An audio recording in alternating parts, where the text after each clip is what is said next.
정말 충격적인 일이 일어났습니다.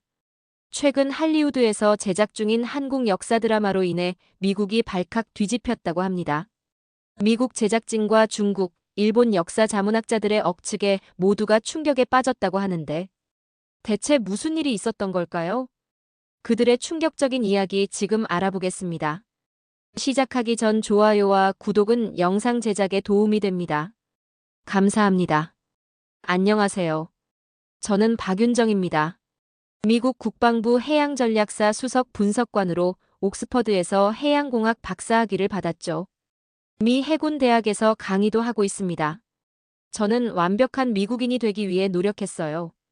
한국계라는 사실은 그저 저의 생물학적 배경일 뿐 정체성과는 무관했습니다. 사실 한국은 제게 그저 제가 태어난 곳, 여권에 적힌 출생지 정도의 의미였죠.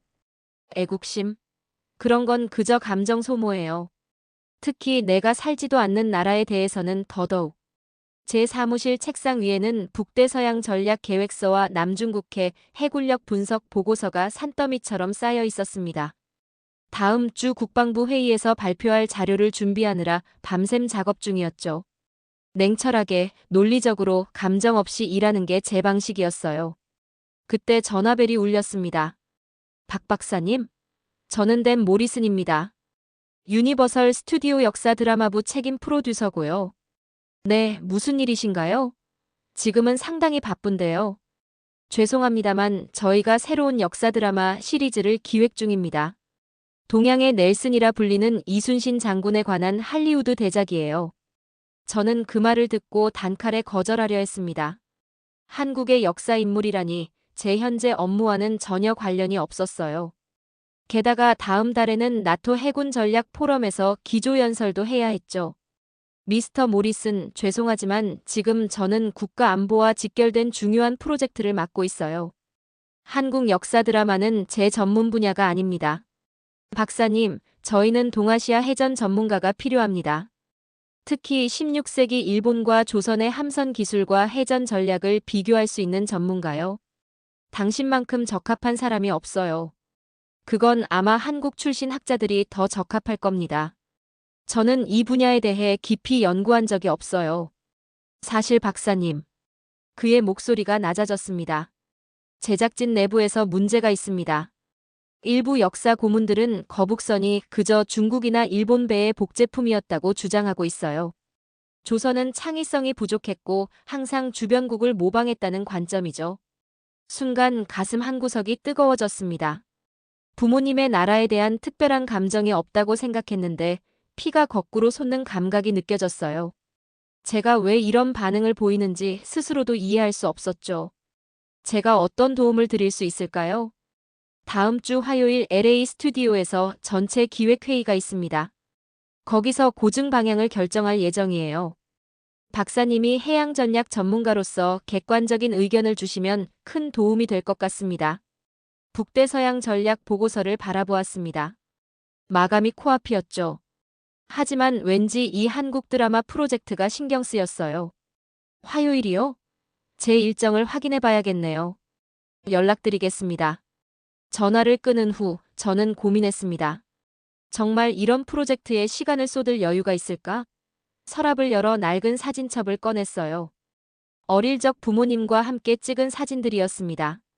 마지막으로 본 게 언제였는지도 기억나지 않았어요. 부모님은 항상 바쁘셨습니다. 아버지는 한국 해군의 무언가였고 어머니는 박물관에서 일하셨죠. 구체적인 건 관심이 없었어요. 사실 한국에 관한 이야기가 나올 때마다 저는 불편해했습니다. 미국 친구들과 어울리고 싶었거든요.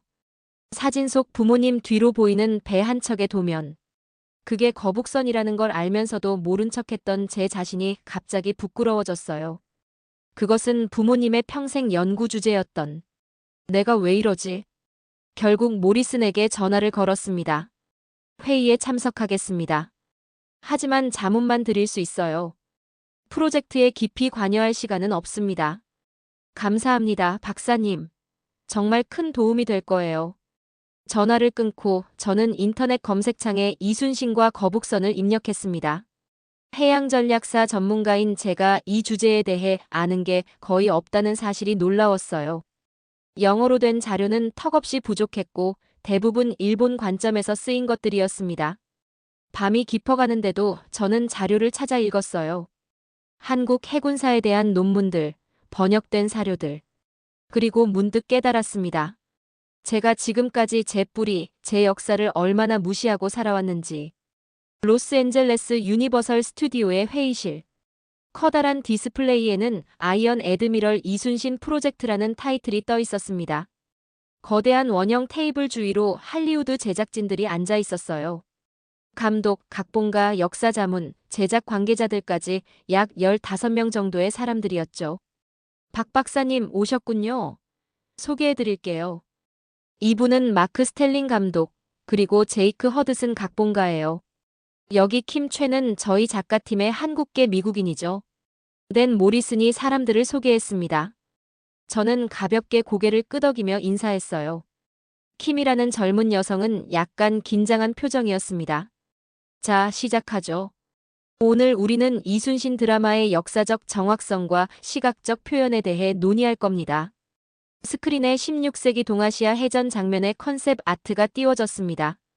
일본 함선들이 압도적으로 웅장하게 그려져 있었고 조선 선박들은 작고 초라해 보였어요. 우리의 역사 자문인 하야시 교수에 따르면 당시 일본은 해양 강국이었고 조선은 대륙에 의존하는 약소국이었다고 합니다. 스크린에는 일본 도요토미 정권의 함선들이 화려하게 묘사되어 있었습니다. 그리고 그 옆에 작게 그려진 거북선 한 척. 이상하게도 중국 전통배와 유사하게 디자인되어 있었어요. 거북선은 사실 그렇게 혁신적인 것은 아니었어요. 히로시 하야시라는 역사 자문이 말했습니다. 아마도 중국 배를 모방한 것이거나 일본 해적들에 대응하기 위해 급하게 만든 방어용 함선 정도였을 겁니다. 회의실이 조용해졌습니다. 킴이 불편한 표정으로 몸을 움직였지만 큰 소리로 반박하지는 못했어요. 그리고 솔직히 제작 책임자인 브라이언이 말을 이었습니다. 아시아의 역사는 서구 관객들에게 생소하니까 조금 각색해도 괜찮을 것 같아요. 이순신을 동양의 브레이브하트 같은 느낌으로요. 사실 조선이 일본 기술을 많이 모방했다는 이야기도 있더군요. 불편한 침묵 속에서 킴이 조심스럽게 입을 열었습니다. 실제 역사는 좀 다릅니다. 거북선은 매우 혁신적인 전함이었고, 킴, 당신은 한국계라서 감정이 개입된 것 같은데 브라이언이 말을 끊었습니다. 우리는 객관적인 역사가 필요해요. 그 순간 제 안에서 무언가 울컥 솟구쳤습니다. 평소에 제가 아니었어요. 냉정한 분석가로서 이런 감정적 반응을 보인 적이 없었는데 말이죠. 브라이언 씨, 객관성이라는 말씀을 하셨는데 제 목소리는 차분했지만 단호했습니다. 그렇다면 모든 관점을 공정하게 살펴봐야 하지 않을까요? 회의실의 모든 시선이 저에게 집중됐습니다. 제가 어제 밤부터 조사한 내용을 공유해도 될까요? 고개를 끄덕이는 댄을 보며 제 태블릿을 회의실 스크린에 연결했습니다. 밤새 정리한 자료들이었어요. 거북선은 단순한 모방이 아닙니다. 이것은 16세기 세계 해전사에서 유례없는 혁신이었어요. 제가 준비한 영문 자료와 도면, 그리고 번역된 사료들을 하나씩 보여주었습니다. 첫째, 철갑으로 덮인 함체는 당시 어떤 나라에서도 시도하지 않았던 방식이었습니다. 유럽에서 철갑선이 등장한 건 19세기 중반이었죠. 둘째, 거북선의 전방위 포격 시스템은 당시 세계 최고 수준이었습니다. 15세기 조선의 화포 기술은 유럽보다 앞서 있었어요. 셋째, 이순신 장군이 개발한 하객진 전술은 수적 열세를 극복한 천재적인 해전 전략이었습니다. 이것은 넬슨 제독의 트라팔가 전술보다 200년이나 앞선 것이었죠. 발표를 계속하면서 회의실의 분위기가 달라지는 것을 느꼈습니다. 브라이언은 불편한 표정이었지만 다른 제작진들은 흥미롭게 자료를 살펴보고 있었어요. 솔직히 말씀드리면 저도 이 모든 사실을 어제까지 몰랐습니다. 저 역시 한국계 미국인으로서 제 뿌리에 대해 무관심했어요. 하지만 자료를 살펴보니 이 이야기는 단순한 민족주의적 과장이 아니라 세계 해양사에서 제대로 평가받지 못한 위대한 혁신의 역사였습니다. 발표를 마쳤을 때 회의실은 잠시 침묵에 빠졌습니다. 킴의 눈에는 감사의 빛이 어렸고 댄은 열정적으로 고개를 끄덕였어요. 박 박사님, 정말 놀라운 자료네요. 마크 감독이 말했습니다. 이건 우리가 생각했던 것보다 훨씬 역동적인 이야기가 될 수 있겠어요. 사실 더 자세한 역사적 고증을 위해서는 추가 연구가 필요합니다. 제가 덧붙였어요. 한국에 가서 실제 복원된 거북선과 사료들을 볼 필요가 있을 것 같습니다. 그럼 한국에 촬영팀을 보내는 게 어떨까요? 어덴이 제안했습니다. 박 박사님도 함께요. 저는 잠시 망설였습니다. 국방부 업무는 어떻게 하지? 하지만 이상하게도 이 프로젝트에 깊이 관여하고 싶은 마음이 강하게 들었어요.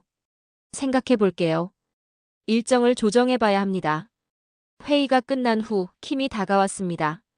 박사님, 정말 감사합니다. 제가 아무리 말해도 들어주지 않았거든요. 전문가의 의견은 다르네요. 별 말씀을요. 사실 저도 이번 기회에 많이 배웠습니다. 우리 역사에 대해서 너무 무지했던 것 같아요. 호텔 방으로 돌아와 창밖을 바라봤습니다. 별이 빛나는 LA의 밤하늘 아래서 문득 궁금해졌어요. 내가 왜 이렇게 감정적으로 반응했을까? 그리고 왜 부모님은 이런 역사의 중요성을 제대로 알려주지 않으셨을까? 아니, 어쩌면 알려주셨는데 제가 듣지 않았던 건지도 모릅니다. 노트북을 열고 국방부에 이메일을 보냈습니다. 2주간의 연구 휴가를 요청하는 내용이었어요. 처음으로 제 뿌리를 찾아 떠나는 여정, 그리고 이상하게도 설렘이 느껴졌습니다. 한국행 비행기 표를 예약해야겠네. 인천공항에 도착했을 때 이상하게도 낯설지 않은 기분이 들었습니다. 20년 만의 귀국이었지만 공기의 냄새가 어딘가 익숙했어요. 부모님께서 작고하신 이후로 한국을 찾을 이유가 없었는데 이제는 그들이 평생 몰두했던 것을 보러 왔습니다. 공항에서 나오는 순간 한글로 가득한 간판들이 시선을 사로잡았습니다. 서툴지만 읽을 수는 있었어요. 어서 오세요, 환영합니다. 어릴 적 배웠던 단어들이 기억 저편에서 돌아왔죠. 통영으로 가는 가장 빠른 방법이 뭘까요? 안내 데스크에서 물었습니다. 오늘 김해공항으로 가는 국내선 비행기가 있고 거기서 통영까지는 버스로 갈 수 있어요. 아니면 서울 고속버스 터미널에서 통영행 직통버스를 타실 수도 있습니다. 시간을 고려해 김해행 비행기를 예약했습니다. 공항철도를 타고 김포공항으로 이동하는 동안 창밖으로 서울의 풍경이 스쳐 지나갔어요. 한강, 높은 아파트들, 그리고 곳곳에 보이는 고궁의 지붕. 미국의 어떤 도시와도 다른 느낌이었죠. 이곳에 제 뿌리가 있었던 겁니다. 김해공항에 도착한 후 통영행 버스를 탔습니다. 창문 밖으로 지나가는 한국의 남쪽 풍경이 마음을 설레게 했어요. 푸른 산들과 바다가 어우러진 모습, 작은 어촌 마을들. 어릴 적 기억 속의 파편들이 하나둘 떠올랐습니다. 부모님 책상 위에 항상 있던 그 그림. 가방에서 사진 한 장을 꺼냈습니다. 어린 시절 제 방에 걸려있던 거북선 그림이었어요. 부모님이 주셨지만 그때는 그저 오래된 배 그림일 뿐이었죠. 이제야 그 의미를 깨닫게 되었습니다. 통영에 도착하자 이순신 장군의 기운이 느껴졌습니다. 도시 곳곳에 장군의 동상과 기념물이 있었어요. 제가 미국에서 공부할 때는 알렉산더나 넬슨 제독 같은 서양 해군 영웅만 연구했는데 이순신은 그저 교과서 속 몇 줄로만 알고 있었죠. 이곳이 세계 해전사를 바꾼 현장인가? 한산대첩기념공원을 지나며 생각했습니다. 통영 바다는 400년 전 133척의 일본 함대가 조선의 절반도 안 되는 함대에 패배한 곳이었어요. 그 중심에 거북선이 있었죠. 거북선 복원 현장으로 향했습니다. 대형 창고 안에는 거대한 목조 구조물이 있었어요. 그것은 반쯤 완성된 거북선이었습니다. 장인들이 전통 도구를 사용해 배를 만드는 모습이 경외감을 불러일으켰어요. 미국 해군의 현대식 조선소와는 완전히 다른 광경이었죠. 방문객이신가요? 나이 지긋한 남성이 다가왔습니다. 그의 손에는 전통 목공 도구가 들려 있었어요. 네, 거북선 복원 프로젝트를 보러 왔습니다. 미국에서 왔어요. 아, 외국에서 오셨군요. 저는 박도연입니다. 이 복원 프로젝트의 총책임자죠. 박윤정이라고 합니다. 미국 국방부 해양전략사 분석관이에요. 박도연 장인은 제 이름을 듣고 잠시 생각에 잠기는 듯 했습니다. 혹시 한국 분이신가요? 네, 한국에서 태어났지만 어릴 때 미국으로 이민 갔어요. 참 반갑습니다. 한국 해양사에 관심이 있으신가 보네요. 사실 최근에 이순신 장군과 거북선에 관한 할리우드 드라마 자문을 맡게 되었어요. 그래서 직접 보러 왔습니다. 박도현 장인은 저를 거북선 주변으로 안내하며 열정적으로 설명해 주셨습니다. 거북선의 구조, 설계 원리, 전술적 활용법까지. 그의 지식은 놀라웠어요. 이 프로젝트는 20년 전 박상훈 교수님이 시작하셨습니다. 한국 최초로 역사적 고증에 기반한 거북선 복원을 진행하셨죠. 그리고 국립해양박물관의 김미영 관장님도 큰 역할을 하셨고요. 그분들은 이 분야의 선구자였습니다. 순간 심장이 빠르게 뛰기 시작했습니다. 그 이름들은 박상훈 교수님과 김미영 관장님이요? 네, 그분들은 우리나라 해양사 연구에 평생을 바치신 분들이세요. 특히 이순신 장군과 거북선 연구에서는 세계적인 권위자였습니다. 목이 메었습니다. 그분들은 제 부모님이었어요. 사실, 그분들은 제 부모님입니다. 박도연 장인은 놀란 표정으로 저를 바라봤습니다. 정말입니까? 박상훈 교수님과 김미영 관장님의 따님이. 그의 눈에 감동의 빛이 어렸습니다. 이건 정말 대단한 인연이군요. 선생님의 부모님은 저희에게 전설적인 분들이세요. 그 말을 듣는 순간 가슴이 무너져 내리는 것 같았습니다. 부모님에 대해 이렇게 모르고 있었다니. 부끄러움과 후회가 밀려왔어요. 박도연 장인은 저를 거북선 안으로 안내했습니다. 배 내부는 놀라울 정도로 정교했어요. 거북 등껍질 모양의 천장, 치밀하게 짜인 목재 구조, 정교하게 설계된 화포 배치까지. 이건 배 안쪽 벽에 한글로 적힌 문구가 눈에 들어왔습니다. 난중일기의 한 구절이었어요. 죽고자 하면 살고 살고자 하면 죽는다. 이순신 장군의 말씀입니다. 박도연 장인의 설명에 고개를 끄덕였습니다. 숨기려 해도 눈물이 흘러내렸어요. 부모님이 평생을 바쳐 연구한 것이 바로 이것이었구나. 그들이 느꼈을 자부심과 열정이 이제야 이해됐습니다. 내가 얼마나 무지했던 거지. 손가락으로 배의 구조를 따라가며 그동안 무시했던 제 뿌리를 다시 생각했습니다. 부모님의 자랑스러운 딸이 되기에는 너무 늦은 걸까요? 어머니였죠. 그 아래 세계 해전사의 새로운 시각을 제시한 선구자라는 문구가 적혀 있었어요. 어머니. 숨이 막혔습니다. 어머니는 그저 바쁘고 엄격한 분으로만 기억하고 있었는데 이곳에서는 존경받는 학자였던 거예요. 특별 아카이브실로 안내받아 들어갔습니다. 그곳에는 어머니의 연구 자료들이 보관되어 있었어요. 이 녹음은 김미영 관장님이 마지막으로 남기신 인터뷰입니다. 직원이 오디오 파일을 재생했습니다. 어머니의 목소리가 흘러나왔어요. 거북선은 단순한 전함이 아닙니다.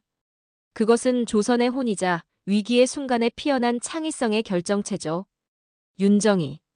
언젠간 이 배의 가치를 알 수 있을까? 마지막 문장에서 어머니의 목소리가 떨렸습니다. 저를 걱정하셨던 거예요. 눈물이 왈칵 쏟아졌습니다. 그동안 부모님을 얼마나 실망시켰을까? 해군 기록관으로 향했습니다. 아버지에 관한 자료를 찾기 위해서였어요. 아카이브실에서 한 폴더를 발견했습니다. 박상훈 교수의 거북선 복원 프로젝트라고 적혀 있었어요. 폴더를 열자 수많은 사진과 문서가 나왔습니다. 아버지가 해군 장교들과 외국 해군사관생도들에게 강연하는 모습, 거북선 설계도를 설명하는 장면들이었어요. 그중 한 사진이 특히 눈에 들어왔습니다. 아버지가 미국 아나폴리스 해군사관학교에서 강연하는 모습이었죠. 이건 내가 10살 때였어. 그때 기억이 떠올랐습니다. 아버지가 미국에 오셨지만 저는 친구와 놀고 싶다며 만나지 않았어요. 얼마나 서운하셨을까? 후회가 밀려왔습니다. 기록관 구석에 놓인 작은 상자를 발견했어요. 윤정에게라고 적혀 있었습니다. 떨리는 손으로 상자를 열었어요. 그 안에는 어머니의 손때 묻은 책들과 아버지의 연구 노트가 있었습니다. 그걸 왜 이제야 알아? 난 당신들이 누군지조차 몰랐어요.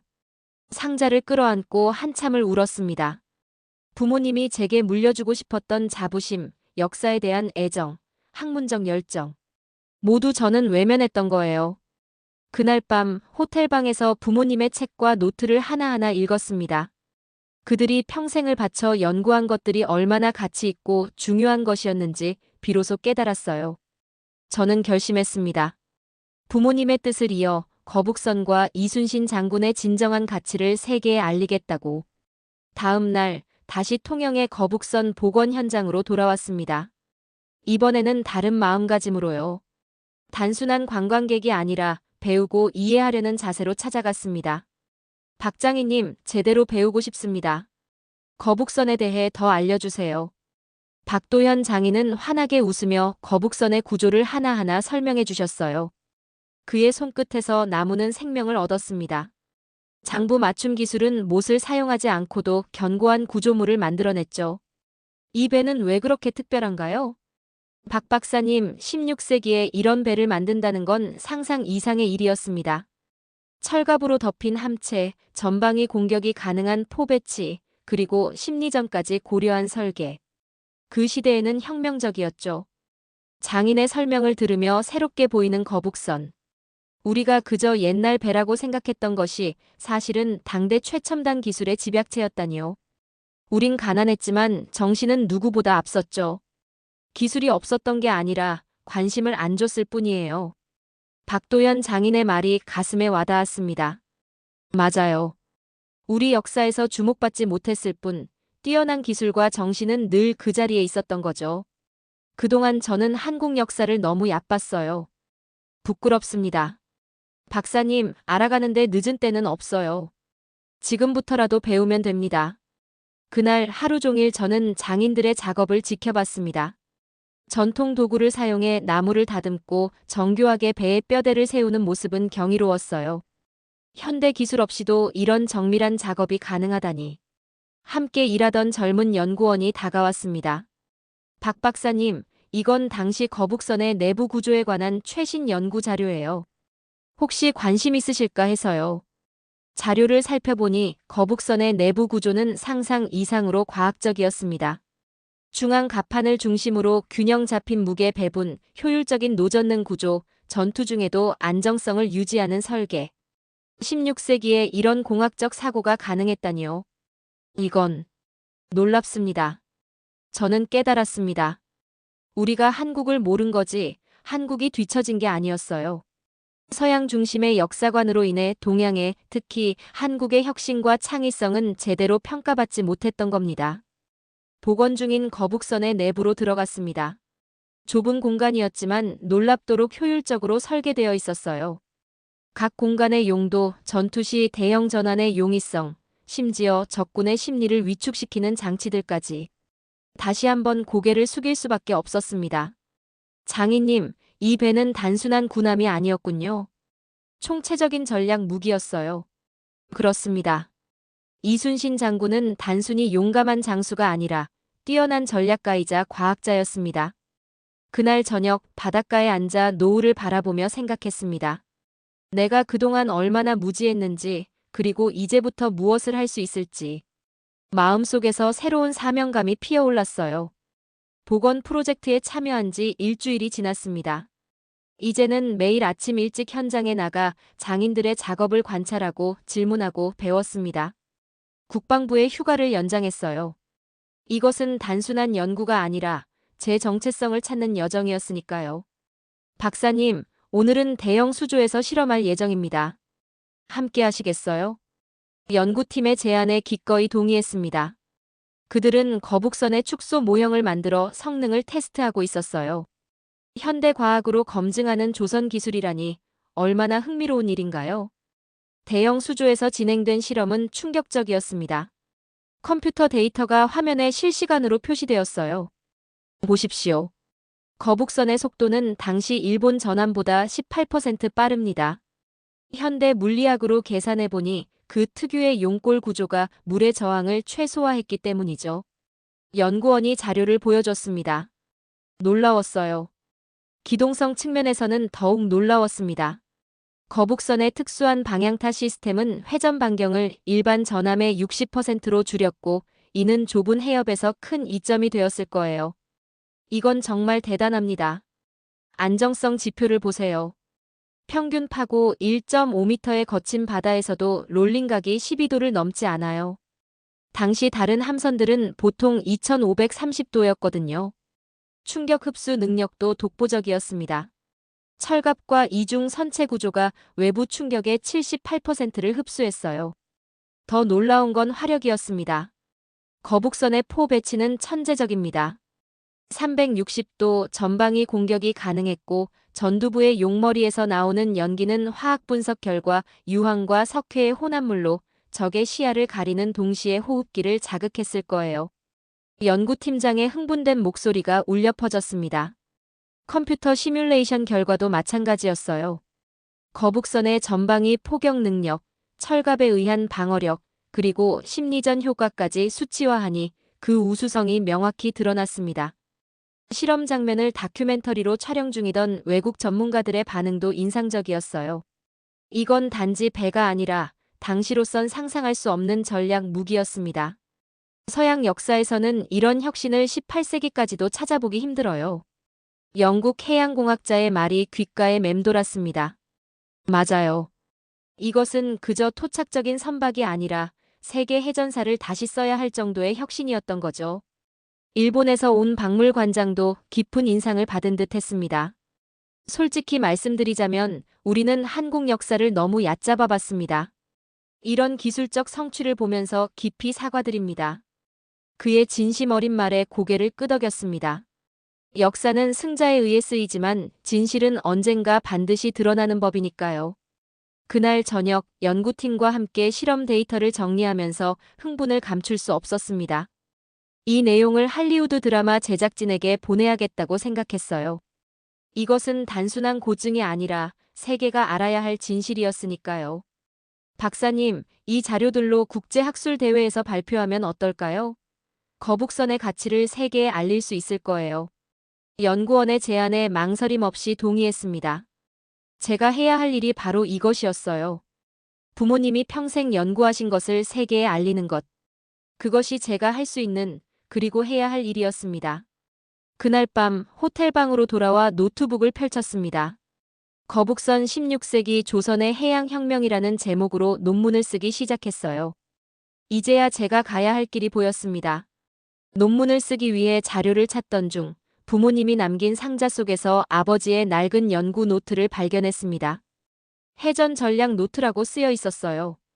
떨리는 손으로 노트를 펼쳤습니다. 이순신의 전술 분석 -1592년 한산도 전투. 아버지의 정교한 손글씨가 노트를 가득 채우고 있었습니다.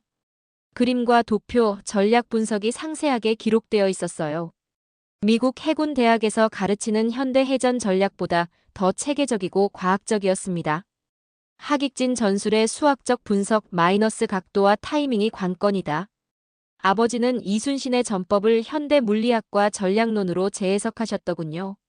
한 페이지에는 서양 해전사와의 비교표가 있었습니다. 이순신이 활동하던 16세기 당시 서양에서는 아직 범선 시대였고 함포 전술도 초보적이었죠. 하지만 조선은 이미 과학적인 함대 운용을 하고 있었어요. 거북선 기동력의 비밀 조선의 조선술은 세계 최고였다.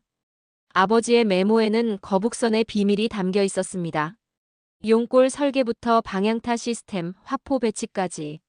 모든 것이 과학적 원리에 기반했어요. 특히 눈에 띈 것은 심리전에 관한 부분이었습니다. 거북선의 외형은 단순한 장식이 아니다. 용머리에서 나오는 연기, 철갑에 박힌 못, 용과 거북의 상징성. 모두 적군의 사기를 꺾기 위한 계산된 전략이었다. 노트 중간에는 서양 해군 장성들과 나눈 대화도 기록되어 있었습니다. 그들이 처음에는 회의적이다가 점차 감탄으로 바뀌는 과정이 적혀 있었어요. 영국 해군 제독 윌리엄스 만약 16세기 유럽에 이런 함선이 있었다면 해전의 역사는 완전히 달라졌을 것이요. 계속 페이지를 넘기다 마지막에 이르렀을 때 숨이 멎는 것 같았습니다. 제게 쓰신 편지였어요. 윤정아, 언젠가 내가 이 배를 세계에 알려줄 수 있기를. 아빠는 믿는다. 우리 역사의 위대함은 누군가 발견해주길 기다리는 것이 아니라 우리가 증명해 보여주는 것이란다. 내가 그 다리가 되어줄 거라 믿는다. 눈물이 흘러내렸습니다. 아버지는 제가 언젠가 이 일을 할 것이라고 믿고 계셨던 거예요. 저는 미국에서 성공하는 것만 생각했는데 아버지는 더 큰 그림을 그리고 계셨습니다. 이순신 정신이 무엇인지 비로소 이해했습니다. 그것은 단순한 애국심이 아니라 혁신과 창의성, 그리고 위기 속에서도 포기하지 않는 끈기였어요. 거북선은 단지 배가 아니라 그 정신의 결정체였던 거죠. 그날 밤 저는 아버지의 연구를 토대로 논문의 뼈대를 완성했습니다. 제목은 거북선 16세기 해양혁명과 그 현대적 의의로 정했어요.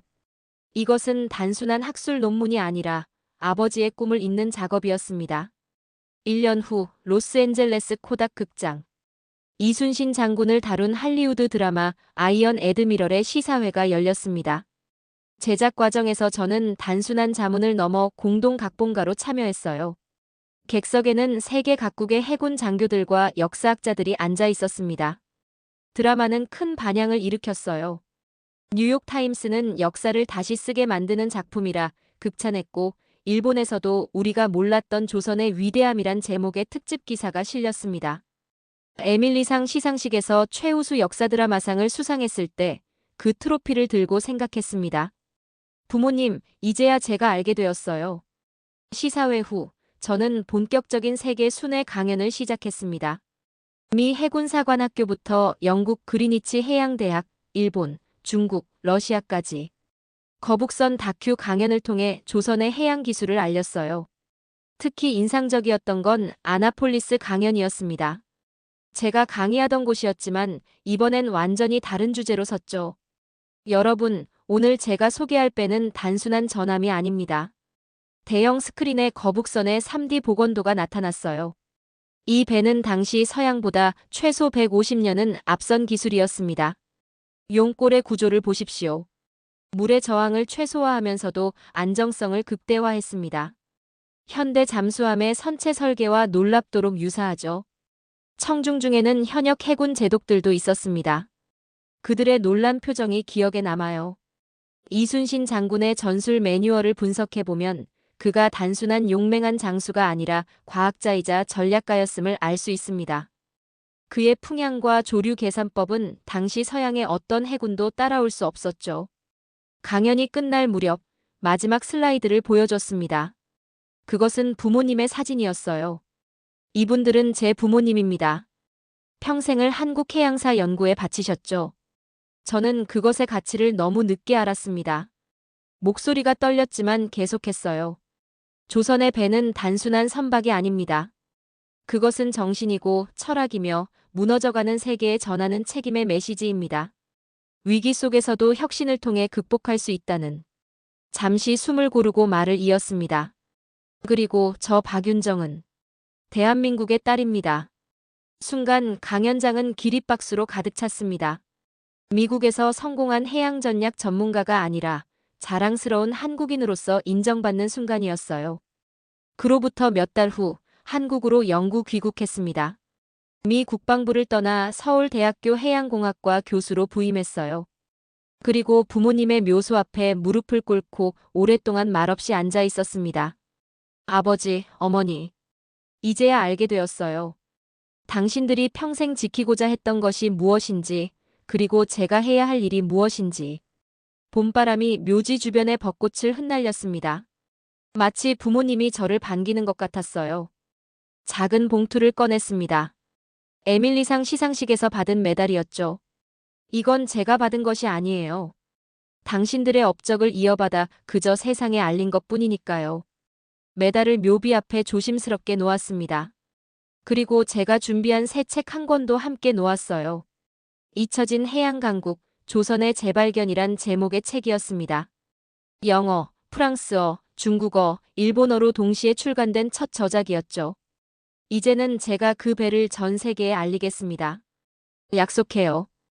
뒤돌아서는 순간 햇살이 묘비에 반사되어 제 얼굴을 비췄습니다. 마치 부모님이 미소 짓는 것 같았어요. 이제 저는 알고 있습니다. 제 뿌리가 어디인지, 그리고 그 뿌리가 얼마나 단단하고 깊은지. 지금 저는 통영의 거북선 박물관에 앉아 이 이야기를 전하고 있습니다. 창밖으로는 완성된 거북선이 햇빛에 반짝이고 있어요.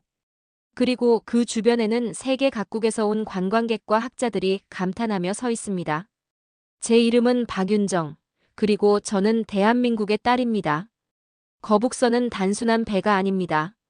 그것은 우리가 잊고 있던 자부심이자 세계에 알려야 할 우리의 위대한 유산입니다. 때로는 우리 스스로가 우리의 가치를 모르고 살아갑니다. 하지만 진실은 언제나 그 자리에 있어요. 우리가 발견하기를 기다리면서. 오늘 저는 여러분께 묻고 싶습니다. 여러분은 자신의 뿌리를 얼마나 알고 계신가요? 그리고 그 뿌리에 얼마나 자부심을 느끼시나요? 우리 함께 우리의 역사를 재발견하고 그 안에서 미래를 위한 지혜를 찾아봅시다. 감사합니다.